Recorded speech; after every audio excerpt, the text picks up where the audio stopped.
সংশোধিত ওয়াকফ আইনের বিরুদ্ধে আন্দোলনের আবহে গত শুক্রবার থেকে অশান্তি ছড়িয়ে পড়েছিল মুর্শিদাবাদের জঙ্গিপুর, সুতি, শামশেরগঞ্জ সহ কিছু এলাকায়। সেই গোলমালে 3 জন নিহত হয়েছেন। ঘটনার তদন্তে বুধবার সিট গঠন করেছে পুলিশ। হাইকোর্টের নির্দেশে নামানো হয়েছে বিএসএফও। অশান্তির জেরে সাময়িকভাবে আতঙ্কের পরিবেশ তৈরি হলেও গত 48 ঘন্টায় মুর্শিদাবাদের জঙ্গিপুর মহকুমার বিস্তীর্ণ এলাকায় প্রশাসনের উদ্যোগে বদলেছে পরিস্থিতি। স্বাভাবিক ছন্দে ফিরছে জনজীবন।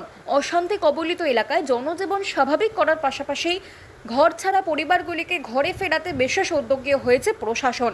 কিন্তু এখনও আতঙ্কে গ্রামবাসীরা। তাদের বক্তব্য, লক্ষ্মীর ভাণ্ডার নয়, কেবল সুরক্ষা চাই। বিএসএফ ক্যাম্প হোক গ্রামে গ্রামে।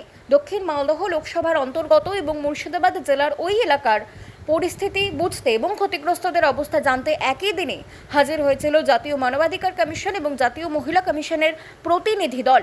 শুক্রবার একই দিনে মালদহ যান রাজ্যপাল সিভি আনন্দ বোসও। এই আবহে শনিবার ইংলিশ বাজারের বিধায়ক শ্রীরূপা মিত্র চৌধুরীও যান ক্ষতিগ্রস্ত পরিবারগুলির সঙ্গে সাক্ষাৎ করতে।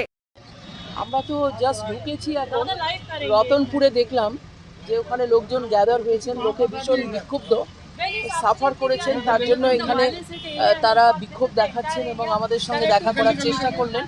আমরা ওয়েট করছি আমাদের পুরো টিম আসার জন্য। মাননীয় স্বরাষ্ট্রমন্ত্রীর কাছে আমরা রিপোর্ট দেব।